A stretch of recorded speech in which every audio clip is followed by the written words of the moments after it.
माध्यमातून या ठिकाणी हे भक्ती मंदिर उभं राहिलेलं आहे आणि त्याच पद्धतीनं सर्व समाजाला या ठिकाणी एकत्रित येण्याची संधी त्याच्यामुळे प्राप्त झाली।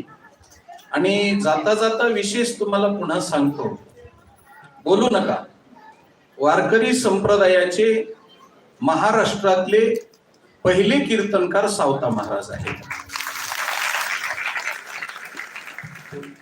ज्यांचा अभ्यास नसेल ते काही बी बोलतात, पण अभ्यासपूर्ण जर पाहिलं तर वारकरी संप्रदायामध्ये मराठीमध्ये पहिलं कीर्तन शुकाचार्याच्या आणि नारदाच्या नंतर पहिलं कीर्तन करणारे वारकरी संप्रदायाचे महामेरू आणि अध्वरी जर कोणी असतील तर सावता महाराज आहेत।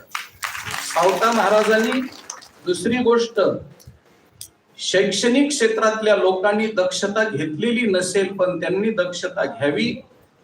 या बीड जिल्ह्याचं रत्न मुकुंदराज, स्वामी मुकुंदराज यांनी पहिली ओवी मराठीमध्ये लिहिली, तसं श्री संत सावता महाराजांनी अभंग हा पहिला मराठीत लिहिलेला आहे।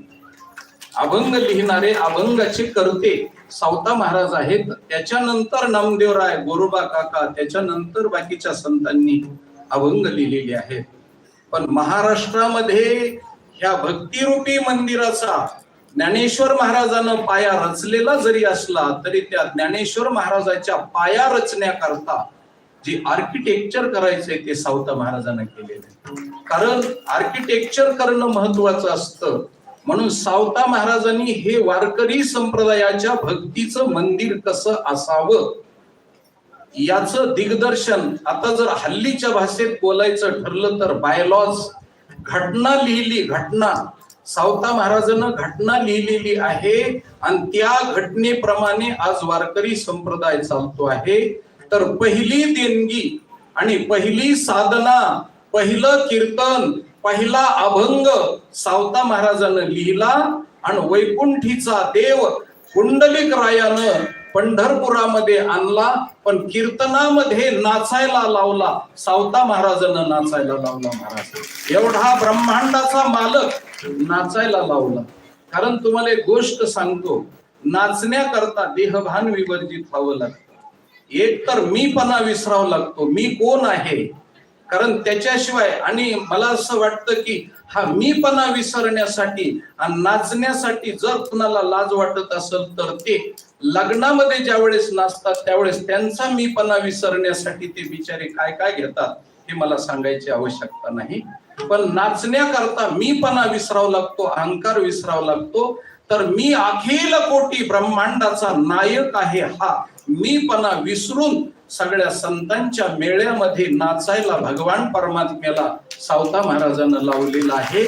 मी हे वावग बोलत नाही, बिना अभ्यासाचं बोलत नाही, इतिहासानं दक्षता घेतली, पेपरनं दक्षता घेतली, जरी वार्तापत्रानं दक्षता घेतली तरी त्याच्याकरता पुराव्यानिशी मी इसवी सणासह वर्तमान तुम्हाला प्रत्यक्ष पुरावे देईल। आणि शैक्षणिक क्षेत्रातल्या लोकांनी जर याची दक्षता घेतली नसली तर ते शैक्षणिक क्षेत्राचं ते दुर्दैव आहे आणि शैक्षणिक क्षेत्राचा तो अपुरेपणा आहे असं मी प्रतिपादन करेल। इतिहासाचा तो अपुरेपणा आणि अधुरेपणा आहे।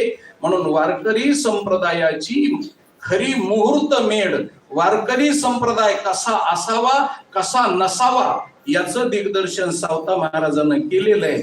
आणि सावता महाराजाच्या मळ्यामध्ये प्रत्यक्ष ज्ञानोबाराय, प्रत्यक्ष नामदेवराय आणि भगवान पांडुरंग परमात्मा विटेवरून आले, मळ्यामध्ये थोरडा पार्टी करायला आलेले नव्हते आणि बाकीचं काही राजकारण करण्याकरता आलेले नव्हते। महाराष्ट्राला धर्मकारण काय द्यायचं, कष्ट करणाऱ्या, घाम गाळणाऱ्या आणि शेतामध्ये राबणाऱ्या लोकांच्या हातामध्ये परमार्थ द्यायचा आहे आणि त्यांना मोक्षाचं दार खुलं करायचंय। त्याच्यासाठी सावता महाराजाच्या अध्यक्षतेखाली बैठक झाली, संत एकांती बैसले आणि सार निवडून काढिले। भगवान परमात्म्याच्या साक्षीनं सावता महाराजांना घटना लिहिली आणि वारकरी संप्रदाय कसा असावा याची सावता महाराजांना दिग्दर्शन केलं, याचं मार्गदर्शन केलं। म्हणून सावता महाराज हे वारकरी संप्रदायाचे महामेरू आहेत, संत शिरोमणी आहेत। ते झालं